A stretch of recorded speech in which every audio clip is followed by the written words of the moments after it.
Okay, you're live. Hello and welcome to Beaverdale Books.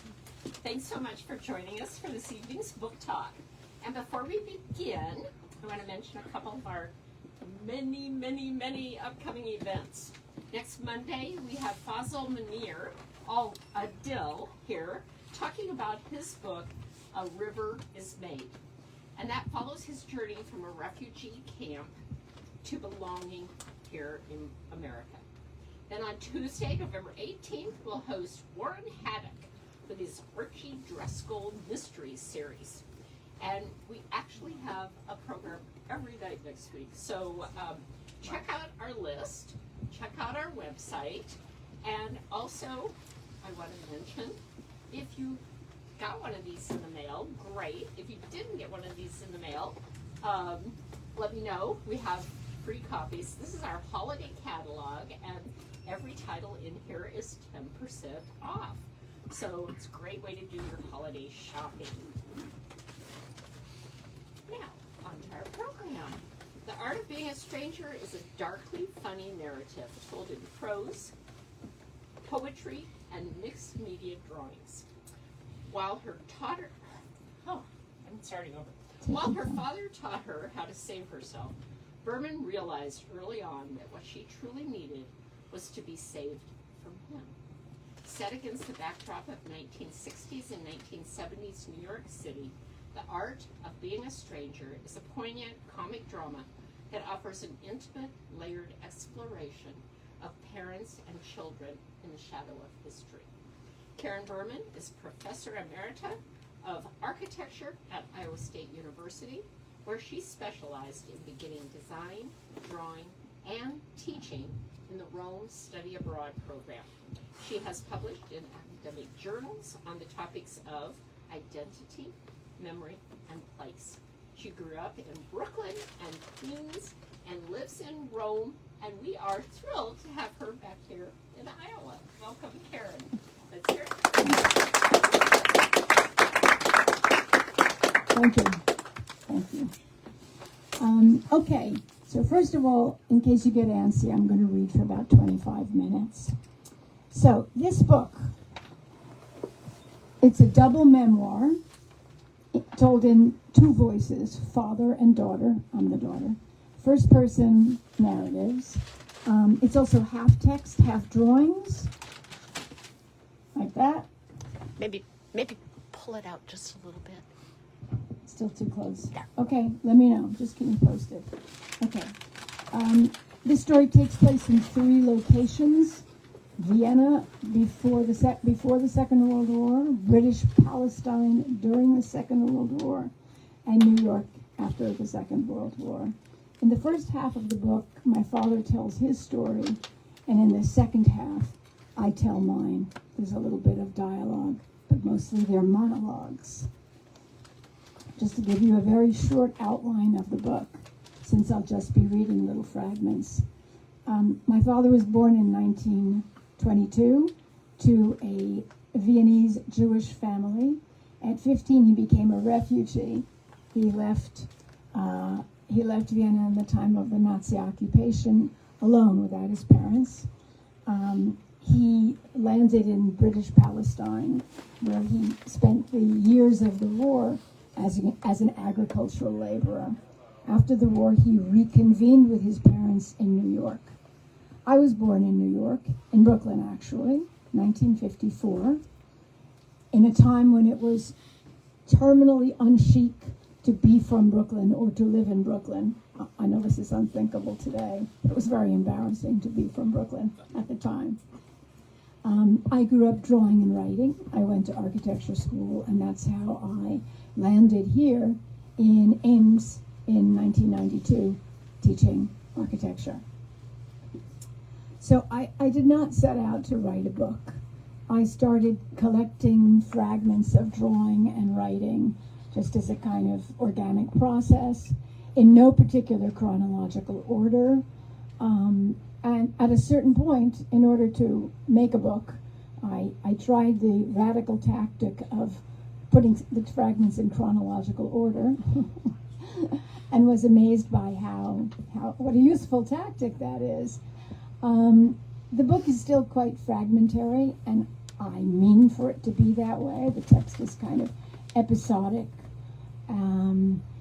I really did not want to make a story that had a kind of a clear narrative, and that then in the end tied itself up nicely with the reconciliation, redemption, closure, all of those things that are so popular today. I really just wanted to lay out the fragments and the contradictions, and you do with them what you will. My first title of the book, the title that I chose originally for the book, was Either I'll Kill Myself or I'll Eat the Cookies. I thought this was a great title because it expressed some of the craziness of the book, but also it's a line of text, it's a line of narrative from the book, but also because it expressed the contradictions of the book. I mean, these are your choices. You could kill yourself, one down on any given day. You could kill yourself, or you could eat cookies. And the book has that kind of quality of, let's say, going to extremes. Naturally, the publisher totally hated this title. And then we had to struggle to come up with a new one that we were all happy with. And I'm really happy with the one that we came up with for completely different reasons that I love the first title. This one is very poetic and sedate, and also truthful, because my father, in the course of his life, he learned and he practiced the art of being a stranger in his compulsory travels from continent to continent, always with his bags packed, ready to move on, never feeling at home anywhere, always seeking the next document that would confer some kind of legitimacy on him. And of course, the story of documents and the seeking of documents is something we're really familiar with today. So he taught me this art from the beginning. He felt that this was what he had to, for what I needed to learn about how to be in the world. That is to say, not at home. And I really couldn't escape it. So it was up to me to absorb it and then flip it in some way, to resist all of its darkness and to find something in it that was hopeful and also generative. And also because my father was very, very fearful, he taught me to be very careful. And I needed to resist that too. I needed to take risks. And I was in luck because I came of age in New York in the 1970s when risks and danger abounded. So, okay. Here we go. No, stay up. Oh, sorry. Number one. Oh. I know that's number one is a tough one to. Okay, there we go. Fritz, my father, says, "Look at that. What a magnificent panorama. I always felt at home in the mountains. I loved wide open spaces. As a kid in the Boy Scouts, we climbed in the Alps. We rotated and peed in 3 countries at once. That was 1932, before the end of the world as I knew it." Next. "I lived with my parents and my brother and sisters in the 2nd district of Vienna, officially Leopoldstadt, unofficially Matzesinsel, Matza Island, where poor Jews lived. We kept kosher. We went to Jewish schools. We never left our neighborhood or mixed with the Goyim." This is a little bit of an unusual and untold story of Jewish life in Vienna, because usually we think of Jews in Vienna as acculturated, assimilated, Freud, and so on. But in fact, there were indeed these others who were poor and somewhat ghettoized. And of course, these differences in class, in cultural context, affected if and how they survived. People like my grandparents did not have Christian friends who would hide them, or people in the United States who would in some way help them by vouching for them or writing letters or sending tickets. And in the end, though, most of my immediate family did survive. They did so in motley and varied ways, in a kind of fragmented, in the family atomized, as people found different ways to get out. And so I think about this all the time when we look at, for example, a river of people walking through Gaza, about how we tend to lump people together in their misfortunes, forgetting about the particularities that inform each of their conditions, their possibilities, and how they're going to come through, and in what kind of state of being they're going to come through. Next. My father said a religious Jew couldn't smoke on Shabbos. This drove my father, meaning his father, this drove my father crazy. Any little noise we children made, he would go wild and take off his belt. Then he went to his synagogue and prayed like a pious man of God. This was how I began to hate religion. I was always in trouble when I was a kid. When I was 10 or so, we were requested to write a story in class. I wrote that I was going to build a bomb and bring it to school and blow the whole place to kingdom come. Oh, Dad, that is really bad. Yes, that was a particularly bad one. Were you always so angry? I was born angry and scared, as was my father before me. Even before the Nazis, you were so angry and scared? Well, yes, but the Nazis didn't help. Next. The tourist Vienna, the fantasy Vienna, the Vienna of those other refugees in New York who are rich and assimilated and are still complaining about leaving behind their pianos, the Vienna of their precious Sachertorte, their music lessons, their skating rinks, their sugary, insipid, anti-Semitic rose gardens. So who were the ignorant bastards in the end?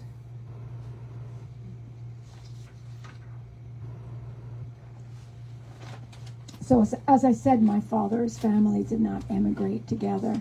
They didn't have the money, and they ran out of time.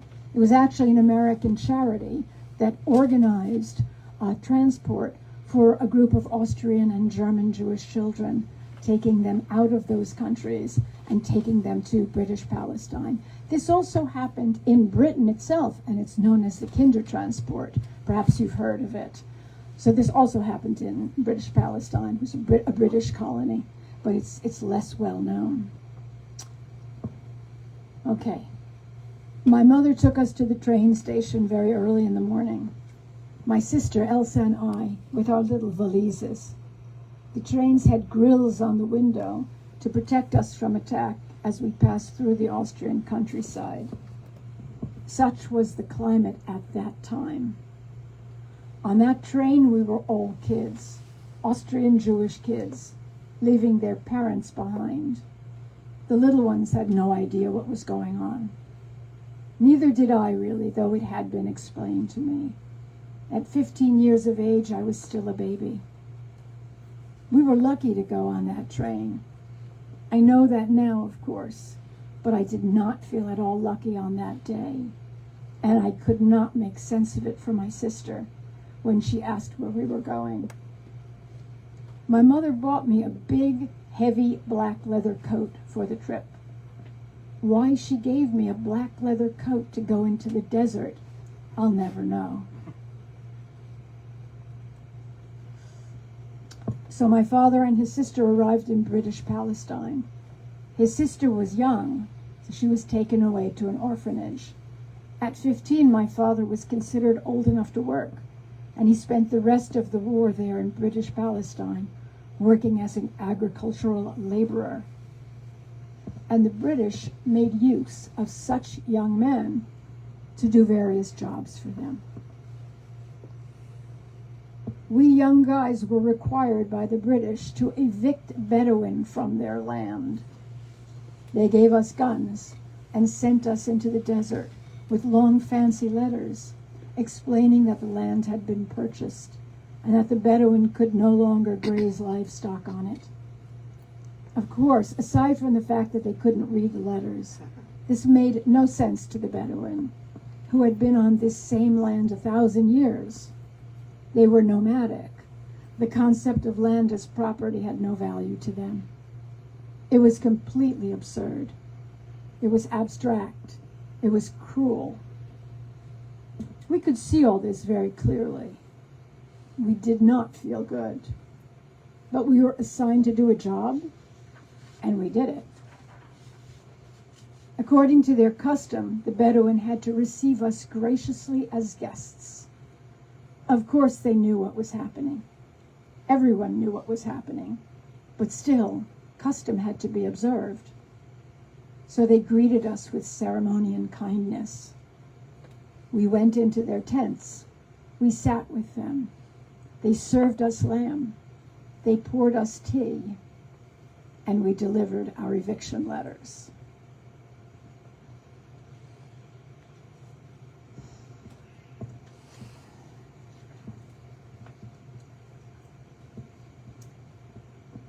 It's true what you say. There is a certain symmetry to it. We were pushed out of our homes, and we pushed other people out of their homes. But it was us or them. If I can teach you one thing about this world, my dear child, it is this. It's a dog or eat the dog world. You mean dog eat dog world, Dad. I mean, you do not want to be the dog that gets eaten.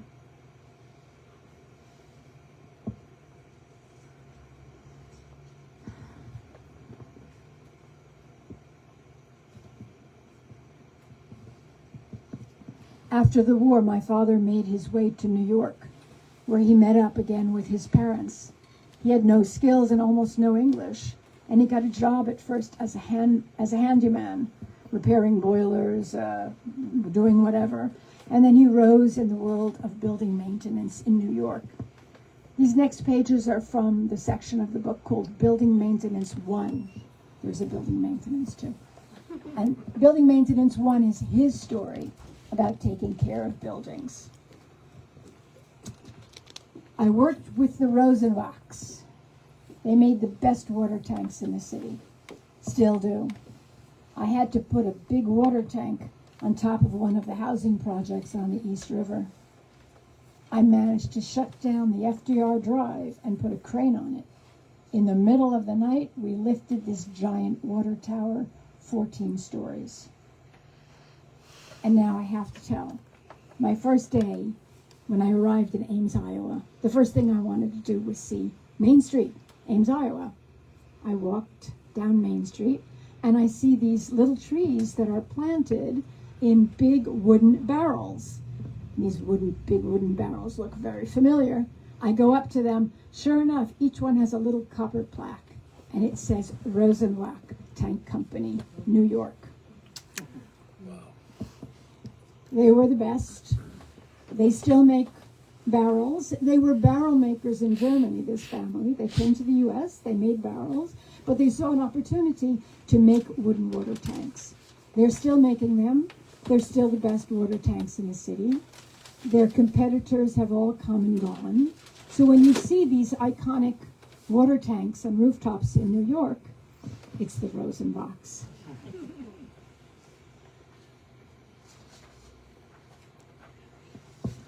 Next. I made friends in the highway department, too. What do you mean by friends, Dad? In my business, in the business of building maintenance in New York, you made friends with cash, honey. That's how it worked. My father is speaking still here. You know that New York is full of creeks and rivers forced underground. So one day I get a panicked call from a tenant downtown. The basement is full of water. I go down there, quick, and big surprise, I say to him, why do you think it's called Spring Street? Where do you think names come from? There's a city, a whole invisible city under this one. It asserts itself. It cannot be driven underneath completely. It erupts everywhere. All maintenance men know this. My father said, "Honey, don't walk on the metal doors that open up onto basements. Hinges. Are you kidding? The potential for failure." And I don't. Remember what I've always told you. Why have such blind faith? Do you know the guy who did the installation? Do you know the guy who does the maintenance? Are you sure some crook isn't putting cash into his pocket right now, being paid off to not do the necessary maintenance? These do seem like perfectly good questions. Your father is so paranoid, my friend said. To which I opened my mouth, then closed it again. Good for them, keeping on the sunny side, always on the sunny side, etc. But I also avoid the places where round glass block lets light into basements. Cement grout? Are you kidding? It doesn't hurt to be too careful. Actually, I could argue with that. It does hurt to be too careful. He was hurt into being too careful, and he hurt me into being too careful. I'm a good maintenance man because I know it's not a question of if, but of when.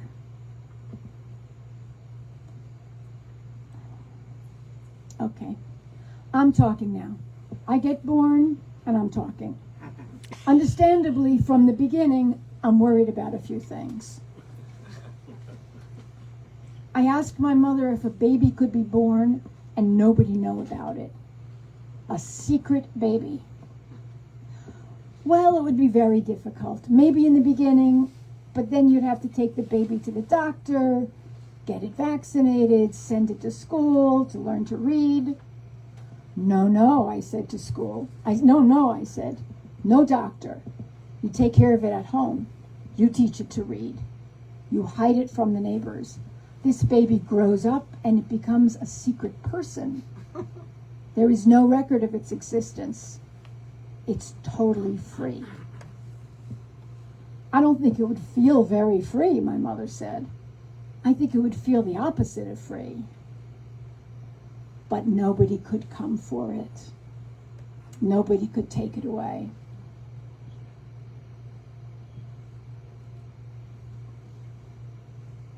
Riding the subway, I saw a family eating dinner deep underground. In an incandescent room, the mother stood and put food on the plates. The children didn't go to school. The adults didn't go to work. They never left their home deep underneath the city. They were totally safe there in the yellow light. Nobody knew they were there except for me, because I knelt on the rattan seats, watching inside every subway tunnel, watching for them, with my mother gripping my waistband, my hands filthy from the filthy windows, the rattan carving grooves into my knees, and I wasn't going to say anything.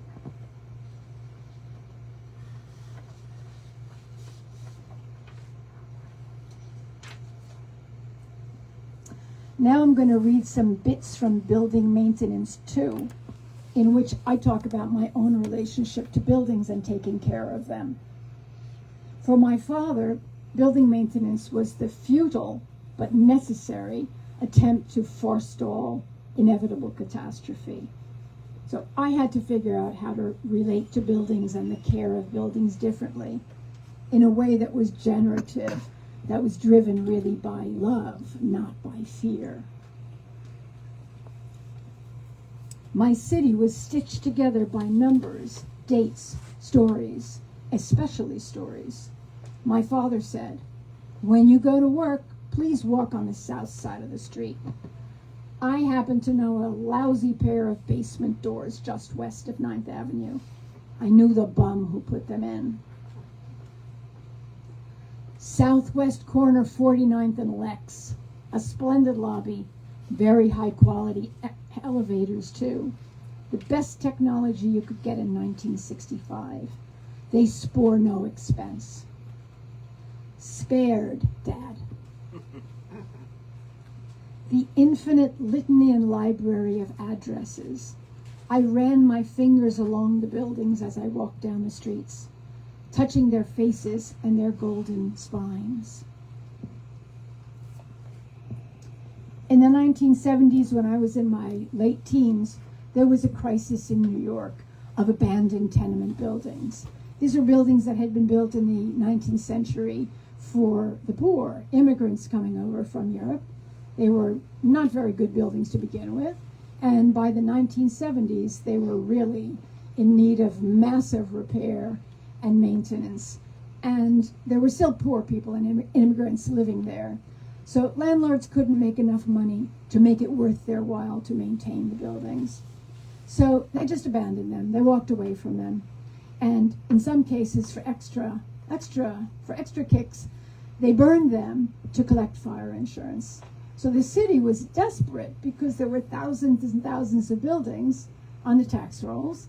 And it was a crisis in New York.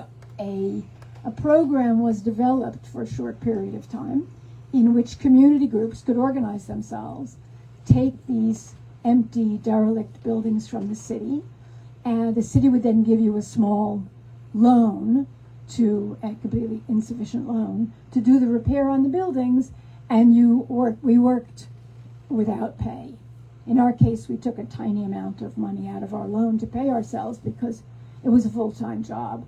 The building that we took over was disastrous. I mean, should really never have been repaired. It was a disastrously burned building. But anyway, that's what happened. I became involved with this. We renovated the building over a period of years. It's still there, and it is the first solar and wind installation in New York City. Okay. The first principle of building maintenance is enclosure. A building open to the elements is a building in exile from itself. One needs a strong housing to protect a fragile interior against the elements. I learned this from the boy with the black leather coat who had been open to the elements. We washed the faces of the brick. We supported the floors with jacks and made them level again. We built out. We filled in, lined, aligned. We got up on tall ladders and wire brushed the beams. There was a rule, if you were working in a burned building, that if the char in the wooden beams was deeper than 1/4 of an inch, you had to replace the whole beam. So we were up there wire brushing away the char.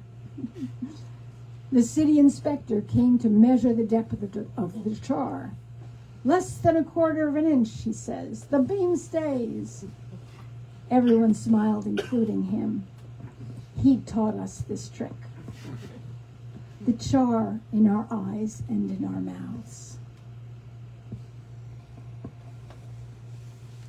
While I was working sweat equity at 519 East 11th, Fritz was installing elevators in the Christodora house around the corner for our enemies, the gentrifiers. He came by often. The guys on my crew would yell up, "Karen, your father's here." I climbed down 6 precarious stories. They stood around on the sidewalk, smirking and winking while he berated me. "You were on the roof? God in heaven."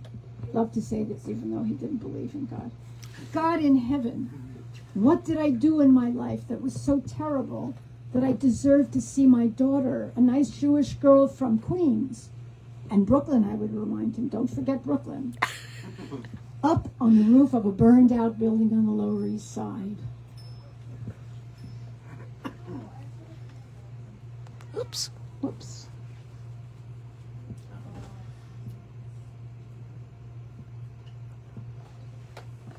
Lower it a little bit? Oh, it's cut off. It is cut off. Okay, that's my last picture, so. Oh.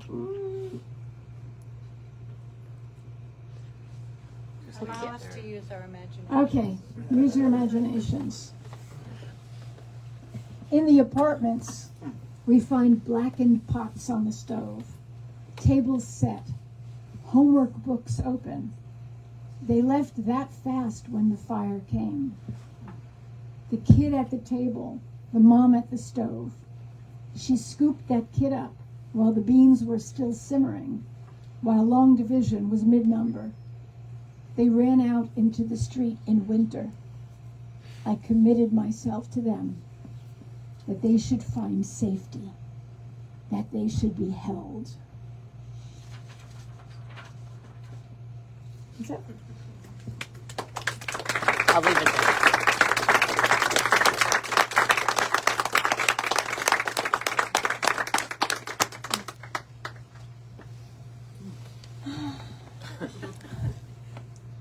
All right. Questions?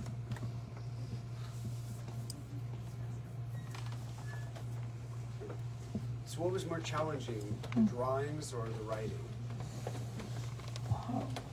Well, you know I'm going to say, like, neither and both, you know. Sometimes I made drawings first, and then afterwards I decided to make writing to attach to them. Sometimes the writing came first, and then I added a drawing.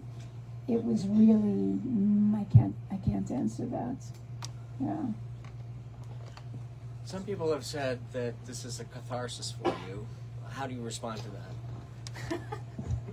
No. There you go. No. I mean, whatever, I think that all of the dramas and, you know, internal dramas and struggles that I had with all of this happened before, long before I did the book. And the book was not therapy. The book was something that occurred after I had, I won't say made peace, but sort of knew how to live with this stuff. Yeah. So I noticed you didn't talk about siblings or your mother. Is that an intentional choice, or does it come up in the book? Or? No. I protected my mother, and I'm still protecting my mother, even though she's not alive. So, I mean, first of all, the main, you know, the story's about a father-daughter relationship. And so I wanted to sort of, you know, keep that clear channel. But no, they didn't want to be in the book, and so they're not in the book. Yeah. Yeah. Karen, talk a little bit about the cover and the title. Oh. Well, the title, as I said before, was not my first choice, but I like it because, you know, being a stranger is an art. It's interesting because, you know, I live in Rome now, and the word straniero or straniera, it actually doesn't mean a person you don't know. It means a foreigner, person from another country. So stranger has all those connotations. I mean, literally, it's somebody that you don't know. But it's also a little bit menacing. And it's also a person who feels strange or feels estranged. So to me, it's a very loaded and rich word. And, you know, it's something you learn how to, I mean, my father sort of learned it because he didn't really have a choice. And, you know, I hope that the things that he taught me, you know, rather than making me sort of his kind of stranger, you know, helped me to be another more positive kind of stranger. I mean, I've lived in many places. I'm always curious. I feel comfortable / uncomfortable everywhere. Yeah. And the horse? Oh, the horse. Yeah. Well, we tried a lot of different things. The horse comes from a page in the book which tells the story of how, when we first moved into a housing project in New York, in Brooklyn, the last working farm in Brooklyn was at the edge of the housing project. And where there were these very clean, very stark new buildings, new 14-story buildings. And a horse escaped from the farm.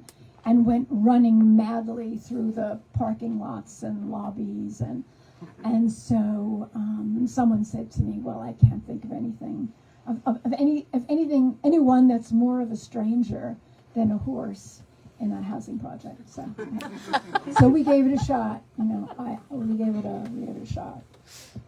Would it be a spoiler alert to talk about the cookies, or you didn't mention or talk about that? I didn't talk about the cookies. Yeah. It would be a spoiler. The original title. Oh, well, I did talk about the cookies just to say that it's a line from the book. So I don't know if you could consider that a spoiler alert. Either what are you going to do today, Dad? Either I'll kill myself or I'll eat the cookies. I'm like, I'm coming over to your house with cookies. I'm bringing really good cookies. Like, wait, I'm on the subway. All right, well, we'll see. When you get here, if I'm still alive, I'll eat the cookies. Are you going to tell us what he did? No, of course not. Insider He ate a lot of cookies in his life, though, I can tell you that. Yeah. Any other questions? All right. Well, I think we're going to sign some books. If you will give